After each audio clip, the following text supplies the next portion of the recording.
Estamos finalizando el 2023, 4 años y medio del gobierno actual, donde vamos en la recta final, donde el presidente pide licencia para poderse dedicar a su campaña política, a pesar de que la Constitución es lo que más prohíbe dentro de su normativa.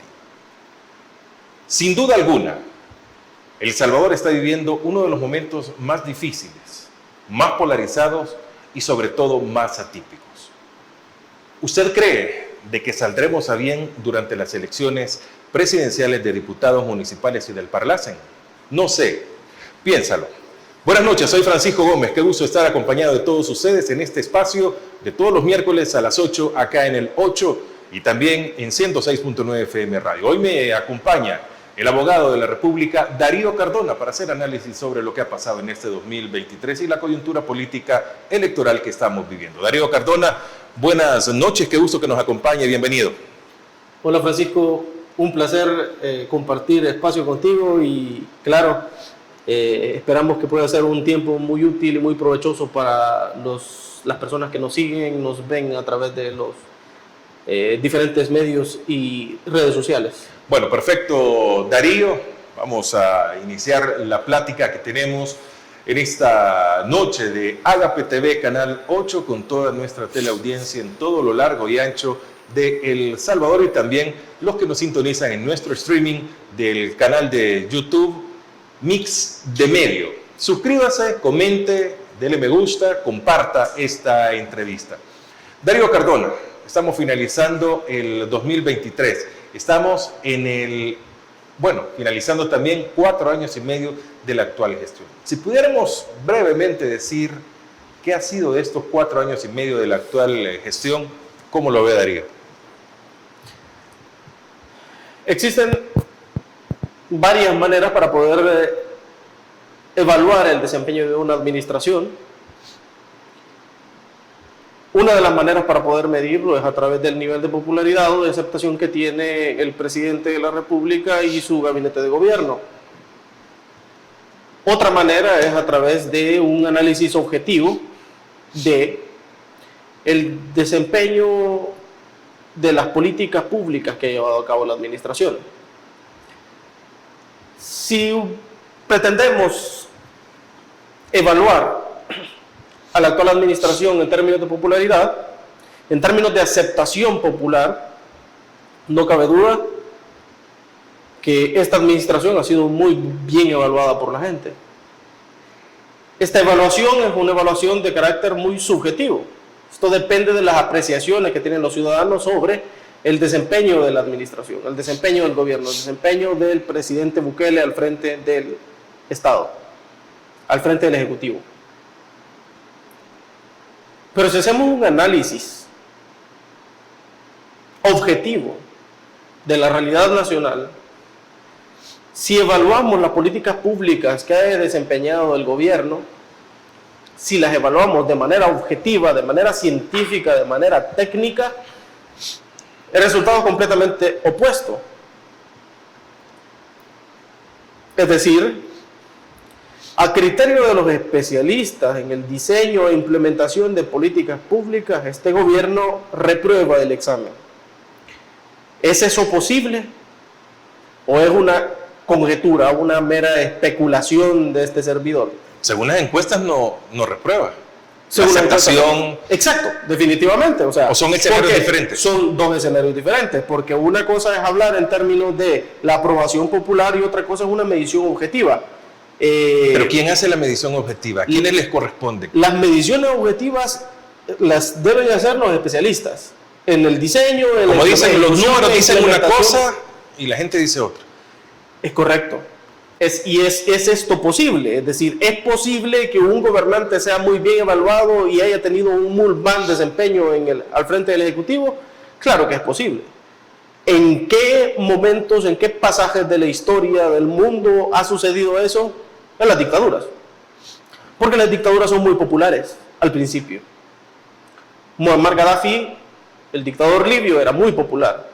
Rafael Leónidas Trujillo en República Dominicana era un dictador extremadamente popular. Hugo Chávez, extremadamente popular. Idi Amin, extremadamente popular, Stalin, extremadamente popular, y así si hablamos de todos los dictadores de la historia. Definitivamente que las dictaduras se consolidan así, ¿no? A través de la popularidad.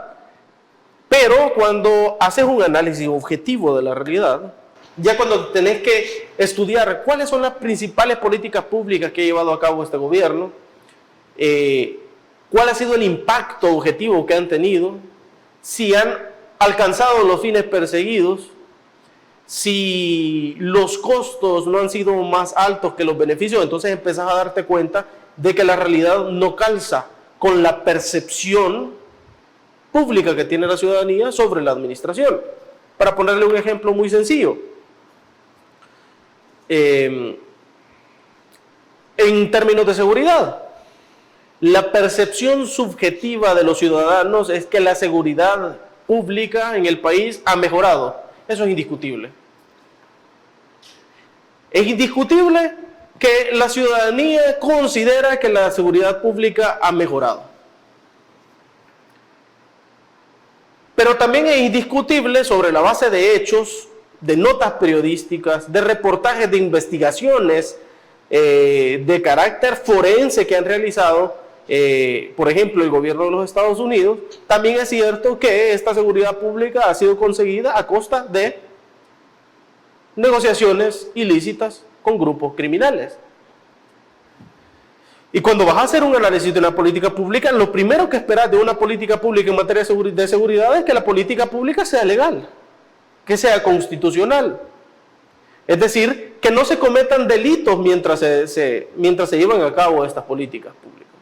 El plan control territorial, si el plan control territorial consistía en reunirse con los principales cabecillas de las pandillas, de las principales pandillas, y negociar una especie de tregua para poder disminuir los niveles de asesinatos o de criminalidad en el país, si ese fue el costo que tuvimos que pagar los salvadoreños sin saberlo para poder tener esta seguridad pública de la cual estamos gozando, entonces desde la perspectiva, desde un análisis objetivo, esa política pública no solamente no es beneficiosa, sino que es perjudicial para la salud del Estado.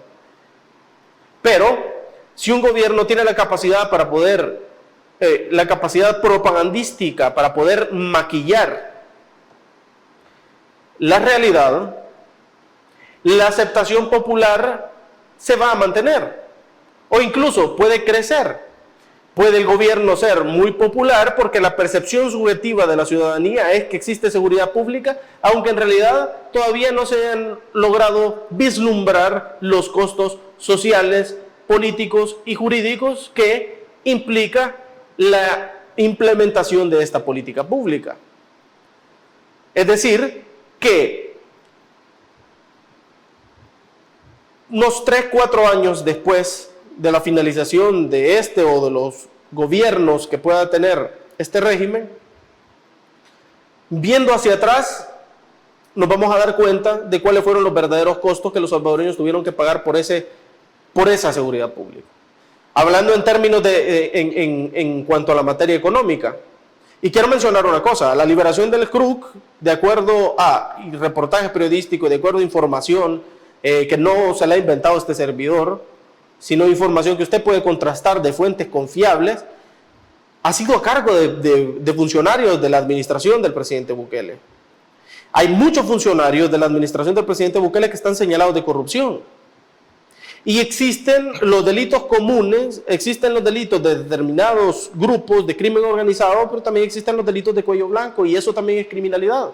Y la percepción de corrupción, el índice de corrupción, de acuerdo a la última medición realizada, demuestra que El Salvador, de que la percepción ciudadana de corrupción ha aumentado.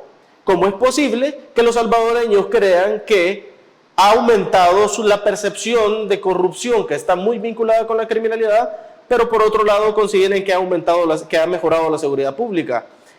En realidad, estas son dos cosas completamente contraproducentes, porque en un país donde existe altos niveles de corrupción, existen altos niveles de criminalidad, porque la corrupción en sí misma se manifiesta a través de una numerosa cantidad de tipos penales, de delitos. Entonces, este tipo de cosas, este tipo de incongruencia, este tipo de incoherencia demuestran que existe una disociación entre la percepción ciudadana sobre la seguridad pública y lo que en realidad está sucediendo. Quizá resumo, la criminalidad no se ha reducido, simplemente ha mutado de un tipo de criminalidad a otro tipo de criminalidad que más adelante se va a demostrar que es mucho más agresivo. Bueno, está Darío Cardona, él es abogado de la República, está con nosotros, acompañándonos en No sé, piénsalo. Permítanme una pausa, ya regresamos con más.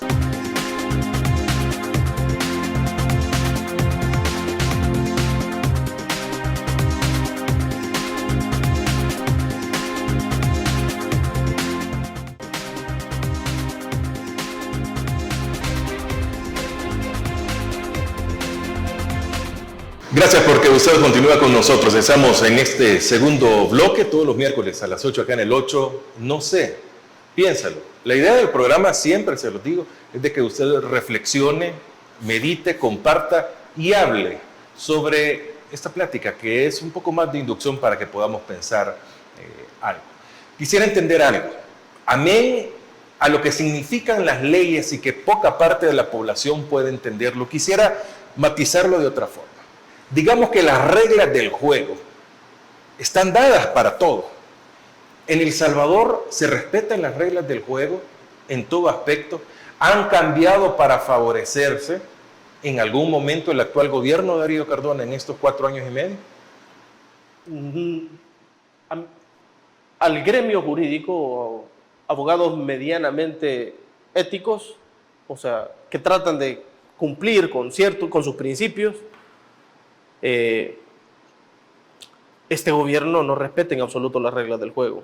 Es decir, y lo mencionaba en otra entrevista, en otro espacio, una cosa es el derecho vigente y otra cosa es el derecho positivo. El derecho vigente es aquel que cumple con las formalidades para ingresar dentro del ordenamiento jurídico y para mantenerse en el ordenamiento jurídico, pero el derecho positivo es aquel que en efecto se observa, aquel que en efecto se cumple. Y así puedes tener una Constitución de la República que es derecho vigente, porque cumple con todos los ámbitos de validez y con todas las formalidades para encontrarse dentro del ordenamiento jurídico, en la cúspide del ordenamiento jurídico, pero una Constitución que no obstante estar vigente no se cumple. Buena parte de las disposiciones de la Constitución de la República, que todos los salvadoreños estamos obligados a observar y a cumplir, no se cumplen. Y no se cumplen no tanto por la ciudadanía, sino por los funcionarios del gobierno, los funcionarios del Ejecutivo y los funcionarios de otros órganos de Estado, que están obligados a cumplir la Constitución, que son los primeros convocados a cumplir con el contenido de la Constitución de la República. La reelección solamente es uno de los casos más emblemáticos, porque la reelección presidencial está prohibida en 6 disposiciones, y no obstante ello, el presidente de la República, aprovechándose de la cooptación de todos los poderes y de todas las instituciones del Estado, se inscribe a un segundo mandato, lo cual la Constitución le prohíbe expresamente.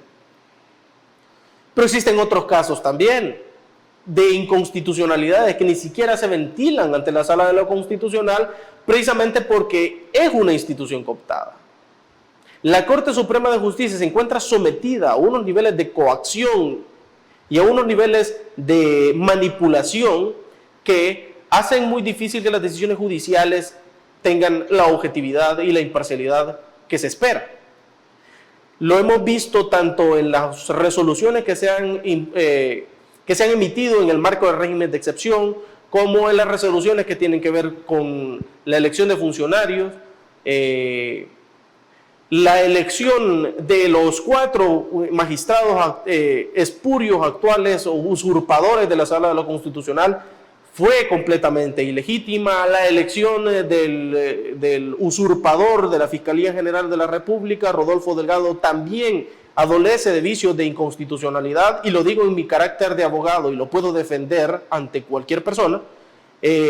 Todas estas son señales del irrespeto hacia el ordenamiento jurídico.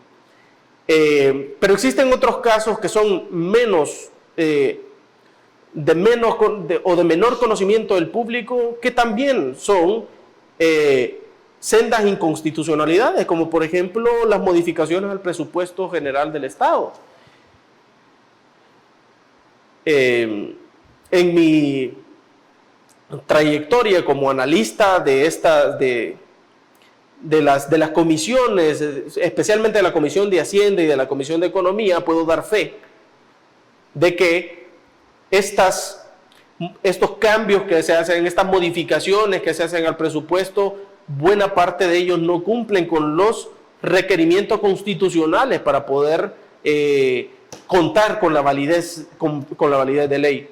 Porque existen movimientos de cartera que no se establecen cuáles son el destino que van a tener los recursos. Ayer 298 millones. Por ejemplo. Para los últimos 2 meses, cuando estamos a 2 semanas que termine.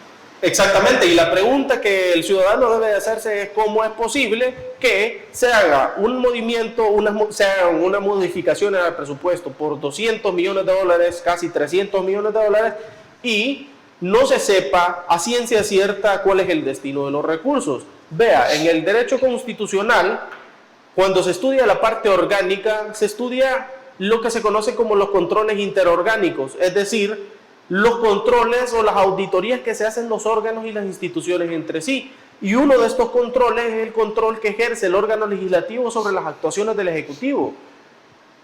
Si las modificaciones del presupuesto general del Estado son deben de ser sometidas a una aprobación de la Asamblea Legislativa, es precisamente porque la Asamblea Legislativa actúa como contralora de el uso y de la ejecución que se hace de los fondos que son aprobados al inicio del periodo fiscal para financiar los gastos que va a realizar el Estado. Pero, vamos, que la información que debe de llegar del Ejecutivo hacia la Asamblea Legislativa debe de ser una información detallada. ¿A qué se van a destinar los recursos? ¿A qué se van a destinar los fondos? Y si no existe un detalle, si no se establece la línea presupuestaria, si no se establece a qué rubros en específico van a ser destinados estos recursos, entonces estamos, primero, incumpliendo las formalidades que establece la Constitución de la República para realizar modificaciones al presupuesto, y en segundo lugar, estamos dejando la puerta abierta para la corrupción. Un país en donde no existe transparencia en el uso de los recursos de todos los ciudadanos, en el uso de los recursos financiado con los impuestos que salen de tu bolsillo, es un Estado en el cual existe corrupción. Porque el único que se aprovecha de la oscuridad es el ladrón. Es al único al que le interesa que existan las condiciones adecuadas para que la gente no se entere de lo que se está haciendo con su dinero. Hemos visto toda una serie de gastos que ha realizado el Ejecutivo que no estaban contempladas al inicio del plan, en el plan de gastos, no estaban contempladas en el presupuesto. El certamen de Miss Universo no estaba en el presupuesto. Esos gastos exorbitantes que se realizaron para los Juegos Centroamericanos tampoco estaban presupuestados. Y solamente cuando esta administración salga del poder, vamos a poder auditar de manera adecuada todos estos recursos y vamos a descubrir y vamos a entender por qué este gobierno ha reservado por 7 años todos o prácticamente todos los gastos que son fundamentales y que los ciudadanos debieron de haber conocido oportunamente. El principal deber político de un ciudadano no es votar. El principal deber político de un ciudadano es auditar, controlar a las actuaciones de los principales funcionarios del gobierno. Y debido al manejo errático que se ha hecho de los recursos de los ciudadanos, es precisamente que los salvadoreños están resintiendo un encarecimiento inusitado en los precios de los productos de la canasta básica. Déjeme decirle una cosa muy importante: no puede haber seguridad en un estado en donde no se garantiza un mínimo, el mínimo vital para que sus ciudadanos puedan desarrollarse de manera plena. No puede existir seguridad pública allí donde los recursos no están garantizados para todos. Y este gobierno no le ha apostado de la manera en la que debió haberlo hecho a cuidar las finanzas de los salvadoreños. Si los salvadoreños están experimentando golpes severos en la economía de sus familias, es simple y sencillamente porque el gobierno no ha adoptado las medidas económicas necesarias para poder contrarrestar los efectos de la inflación, los efectos de los fenómenos geopolíticos y de los fenómenos económicos que pudieron haber afectado a los bolsillos de los salvadoreños. Yo les planteo esto: ¿cómo es posible que se gasten cantidades multimillonarias de recursos públicos, de los impuestos de los salvadoreños, para eventos espurios de 1 o 2 semanas de duración, cuando hay salvadoreños que necesitan recibir subsidios a diferentes productos de la canasta básica a los cuales no están teniendo acceso? Cuando estamos viendo que cada vez más salvadoreños, decenas de miles, centenas de miles de salvadoreños están cayendo en la pobreza y en la extrema pobreza. No puede haber seguridad ahí donde no se garantiza el mínimo vital. Y esa es una prioridad que el gobierno no ha sabido asumir, una responsabilidad que este gobierno no ha sabido asumir. Son pésimos administradores de la cosa pública y además son muy proclives a la corrupción. Revelador sin duda lo que nos está mencionando Darío Cardona en esta noche. Vamos a hacer una pausa al regresar. Si vamos a hablar de los postes caídos en la autopista Comalapa, por supuesto vamos a hacer algún comentario en el siguiente bloque. Ya regresamos.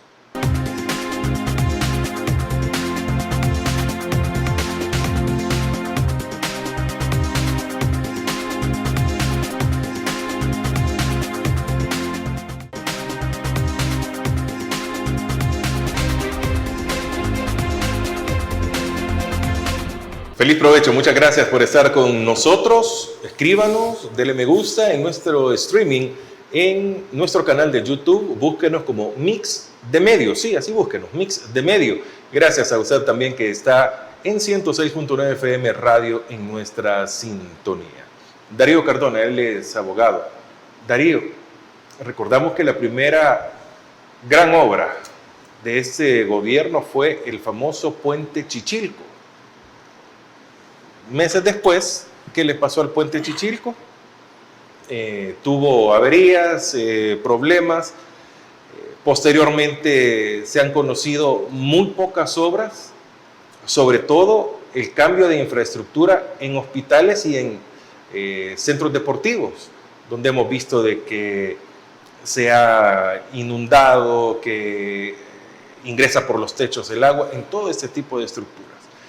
Para este año, para el certamen de Miss Universo, se cambia la iluminación, muy buena en algunos sectores que faltaba de la autopista a Comalapa, viniendo del aeropuerto hacia San Salvador, poniendo banderas, que van a haber cámaras, que van a anunciar cuál es el tráfico, si hay accidentes, qué es lo que pasa. Yo paso en ella todos los días y no he visto el funcionamiento aún de las pantallas que han puesto de las cámaras, y hay algunos postes que tienen colores diferentes, supuestamente eso indica de que hay accidente, pero todo el día, a cualquier hora pasan de esa manera. ¿A qué quiero llegar con ello?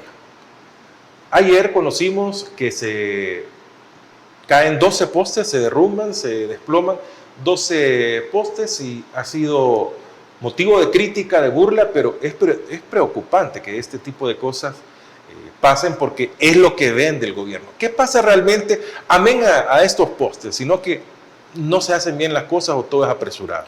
Bueno, de hecho hay una intervención del presidente Bukele que creo que para la época de la pandemia, en la cual criticaba a las administraciones anteriores y decía, miren, las obras de infraestructura que parecen las de harina, harina, que decía que hacen las calles, que las hacen con harina, decía, es precisamente porque no utilizan los recursos, no utilizan los materiales especificados para la obra, que no utilizan, digamos, los planos, los diseños adecuados, porque todo, dice, sirve para financiar a la corrupción. Bueno, no es posible que postes que han sido recién colocados, si es que ha sido el caso, o si no, hablando en temas de prevención, pero ¿cómo es posible que un presidente que se ha dedicado a criticar a administraciones anteriores precisamente por no ser eficientes en la utilización de los recursos para obras de infraestructura, le suceda una cosa de esta naturaleza? Lo mismo que le había sucedido o que le ha estado sucediendo en el periodo lluvioso, en el cual hubo inundaciones en diferentes zonas del Gran San Salvador, del área metropolitana, no solamente de San Salvador, sino que, por ejemplo, de Santa Ana, precisamente porque no se crea la infraestructura adecuada para contener este tipo de eventos y este tipo de incidentes, ¿no? Entonces, definitivamente que le vuelve a quedar como dedo en el anillo esta crítica precisamente al presidente, ¿no? Parece ser entonces que los postes también los hace con harina porque se le caen al primer viento o ante cualquier eventualidad que pueda suceder. Yo quiero decirle una cosa a los salvadoreños, y es, vea, antes de determinar usted si un gobierno ha cumplido con sus expectativas o no, pregúntese si de todas las promesas que realizó durante su campaña, ¿qué porcentaje de esas promesas ha cumplido? O si la mayor parte de estas promesas han sido puro humo. Es decir, un ciudadano más o menos responsable y más o menos crítico no se deja llevar por los shows de luces artificiales, por las luces LED en los edificios del centro histórico. Un salvadoreño medianamente crítico y medianamente responsable de su rol como ciudadano se hace la siguiente pregunta: ¿dónde están las 5.150 escuelas que había prometido Bukele que iba a remodelar? ¿Y por qué no utilizó los recursos del certamen de Miss Universo precisamente para la remodelación de estas escuelas? Es una deuda que tiene el presidente Bukele con los salvadoreños y que debió de haber cumplido antes de finalizar su mandato. ¿Qué pasó con las escuelas escuelas de Bitcoin que iba a crear con Fidebitcoin? ¿Qué pasó con la Bitcoin City? Lo más parecido que yo he visto a Bitcoin City han sido las hojuelas que venden las señoras de maíz con jarabe. ¿Qué pasó con el Tren del Pacífico? Todas estas obras debieron de haberse ejecutado en un periodo de un quinquenio de 5 años, porque ese es el mandato constitucional, ni un día más. ¿Qué pasó con el viaducto de los Chorros? Y el establecimiento del hub de Amazon que había prometido, las 10 obras por día que dijo que iba a realizar, la designación del comisionado anticorrupción por parte de la oposición, la iluminación del 100% del país. Estoy sacando que son cosas que aparecían, muchas de estas que aparecían en el plan de gobierno que presentó Nuevas Ideas. ¿Qué pasó con exonerar del pago de los impuestos a las 100 familias más necesitadas del país? 100.000 familias más necesitadas del país. O el agua potable al 100% en todas las comunidades de San Salvador. ¿Qué pasó con la desclasificación de los archivos de la Fuerza Armada? ¿Y qué pasó con la construcción del Hospital Rosales? Ese ha sido uno de los principales dolores de cabeza de los salvadoreños, porque se ha hablado tanto, por ejemplo, en las plenarias de la Asamblea Legislativa sobre la construcción del Hospital Rosales, se han aplaudido tanto entre los diputados del oficialismo, y Hospital Rosales todavía no tenemos. ¿Qué pasó con poner en marcha el funcionamiento del Puerto de la Unión, con la creación del Aeropuerto de la Unión? ¿Qué pasó con esa promesa del presidente que ahora gobierna a todos los poderes del Estado, con esa cuestión de la eliminación de los privilegios que iban a haber dentro de la Asamblea Legislativa? ¿Qué pasó con la donación de la deuda política de Ghana para construir el Hospital Rosales? ¿Qué pasó con el hospital más grande de Latinoamérica, que iba a ser el Hospital Cifco, el Hospital El Salvador? Yo no sé si usted ha ido a pasar consulta al Hospital El Salvador, me cuenta. ¿Qué pasó con las escuelas que iba a construir con los recursos que habían sido originalmente destinados para la Asamblea Legislativa? Es decir, si empezamos a hacer un análisis de todas las promesas... ¿Qué pasó con el plan Cuscatlán? ¿Qué pasó con...? Que ahí es en resumidas cuentas, ¿qué pasó con el plan Cuscatlán? Porque buena parte de todas estas promesas incumplidas por el gobierno están ahí y no se han llevado a cabo. Y el gobierno va a finalizar el próximo año. Entonces, ¿cómo es posible? Dígame usted que los ciudadanos evalúen bien a un presidente que ha dejado la economía en una situación deplorable. Un gobierno, una administración durante la cual ha aumentado la percepción de la corrupción. Un gobierno en el cual se ha sabido que la seguridad pública ha estado cimentada sobre la base de pactos con organizaciones terroristas. Un gobierno en el cual no se ha cuidado la economía de los más pobres y un gobierno en el cual la buena parte de los salvadoreños han entrado a la clasificación de pobreza y pobreza extrema. Un gobierno en el cual se han irrespetado de manera sistemática las diferentes normas de la Constitución de la República y las diferentes normas de los cuerpos normativos e infraconstitucionales, de las leyes, pues. ¿Cómo es posible que un gobierno que ha fallado tanto en tantas cosas y que ha incumplido tantas promesas tenga tanto nivel de aprobación? La explicación solamente puede ser una. Los salvadoreños se encuentran sometidos a un nivel exagerado de propaganda gubernamental. Y esta es la característica primordial de todo régimen dictatorial. Ahorita usted todavía no está percibiendo de manera directa y de manera completamente aguda los efectos de tener una administración como esta.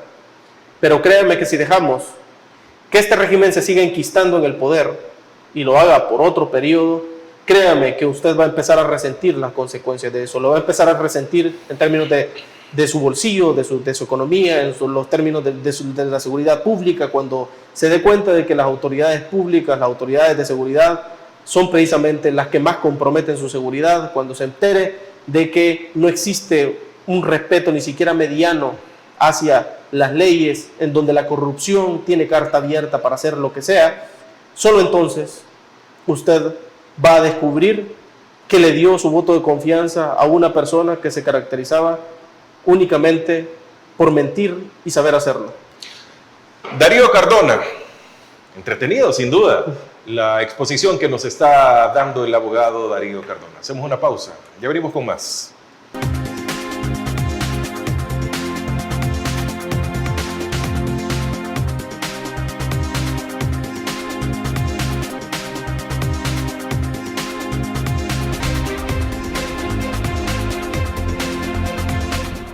Qué bueno que usted esté con nosotros. Darío Cardona es un destacado abogado, analista político de la realidad nacional también que tenemos para compartir con todos ustedes acá en No sé, piénsalo, acá en Agape TV Canal 8 y por supuesto también en 106.9 FM Radio.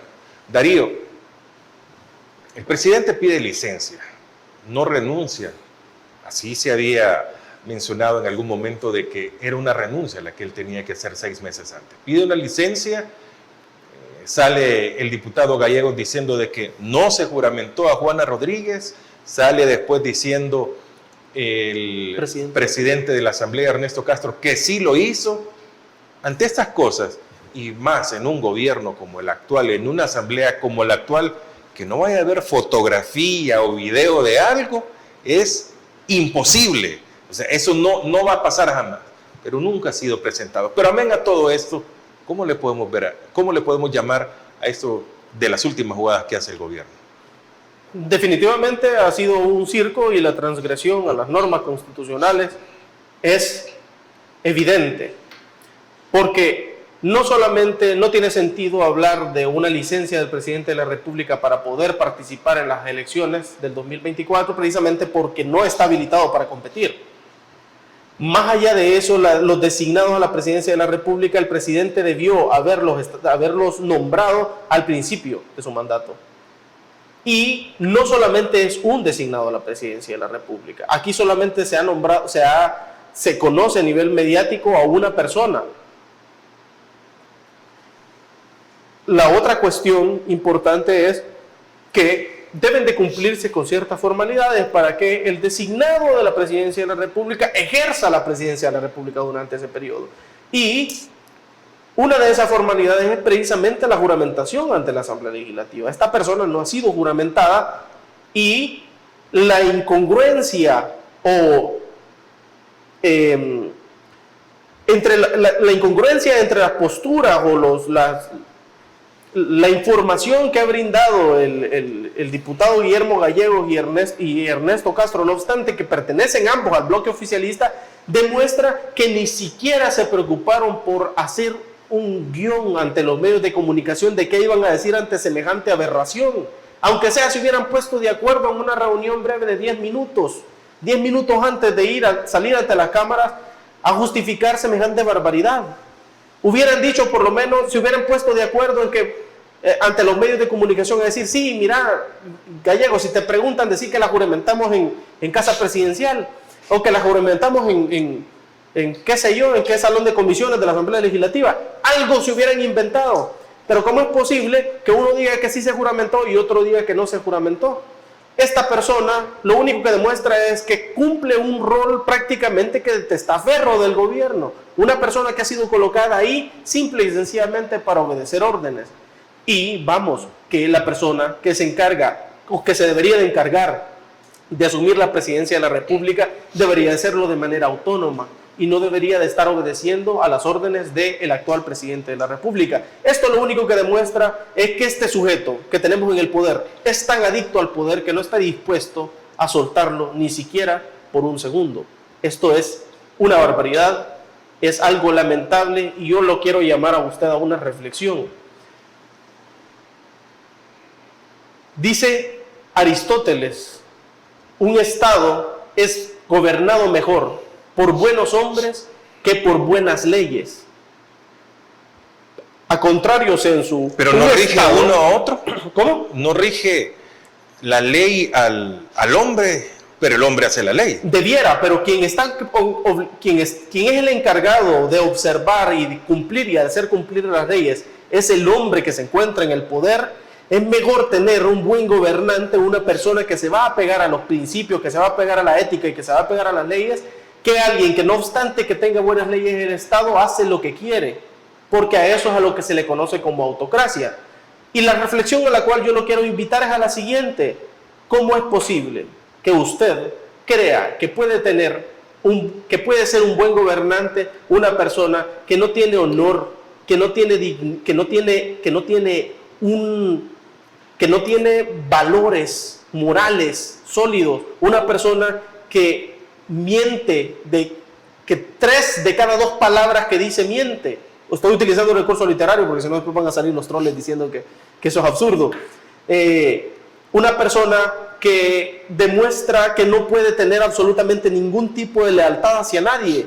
Yo no puedo confiar en un mentiroso y no puedo confiar en alguien que no respeta ni siquiera su propia palabra, alguien que se desdice de lo que dijo previamente y lo hace única y exclusivamente por sí mismo, no es una persona a la quien yo le confiaría mi voto. Ahora, Darío, ¿cómo esta campaña tan atípica? Hablábamos antes de la entrevista, no hay spots publicitarios, algunas vallas medio han salido, es muy pobre absolutamente todo, Darío. ¿Qué pasa? Esto viene en la misma línea de la cooptación de las principales instituciones del Estado. A los partidos políticos no se les ha entregado la deuda política y se ha obstaculizado de una manera descomunal las fuentes de financiamiento a las que podrían acceder los partidos políticos para poder financiar precisamente la campaña. Los partidos políticos se encuentran en una situación de extrema precariedad precisamente porque el gobierno, precisamente porque el Ejecutivo, en contubernio con la Asamblea Legislativa y en contubernio con la Corte Suprema de Justicia, se han encargado de que las condiciones estén así. Porque ¿cómo es posible que el órgano judicial no se haya pronunciado ante la no entrega de la deuda política a los partidos políticos? ¿Cómo es posible que el órgano judicial o que el órgano legislativo no se haya pronunciado ante el despilfarro de recursos públicos que sirven única y exclusivamente para publicitar al presidente de la República? ¿Cómo es posible que las demás instituciones del Estado no reaccionen ante este tipo de precariedad que están viviendo los partidos políticos? Es que, mire, no podemos hablar de elecciones justas en unas elecciones en donde el presidente de la República que va a participar cuenta con todos los recursos del presupuesto general del Estado para poder financiar su campaña, mientras que tenemos a una oposición, a unos partidos políticos de oposición que no tienen ni siquiera la deuda política a la cual, de acuerdo a la ley, tienen derecho. Estamos en unas condiciones de completa desventaja y, ojo, usted puede que no esté de acuerdo con los partidos políticos de la oposición, puede que no le guste el desempeño que han tenido en los últimos años, pero es que esto no es una cuestión de si me cae bien Arena o si me cae bien el FMLN. Aquí esta es una cuestión de lo que de acuerdo a la ley se debe de hacer, lo que de acuerdo a la ley se debe de ejecutar y se debe de cumplir, y quiénes son los obligados a hacerlo y por qué no lo hacen, por pura conveniencia personal. Bueno, Darío Cardona está con nosotros. Hacemos una pausa, ya venimos con la parte final.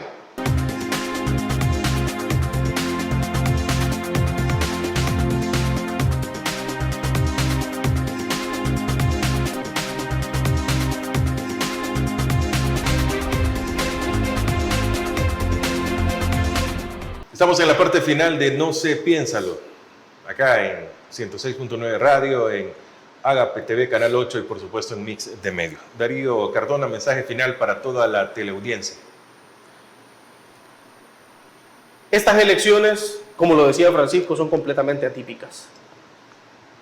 Pero son completamente atípicas porque son completamente irregulares y porque las reglas del juego están cargadas hacia los detentadores del poder.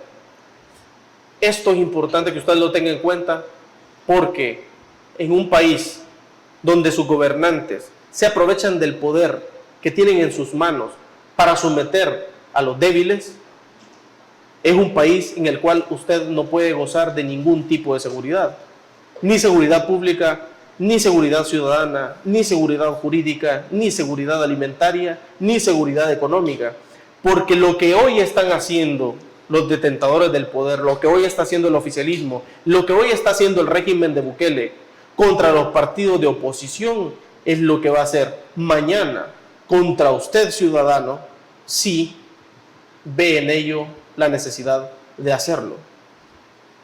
Eso es el principal llamado de atención que yo le haría a la ciudadanía. Por favor, vote porque hay opciones.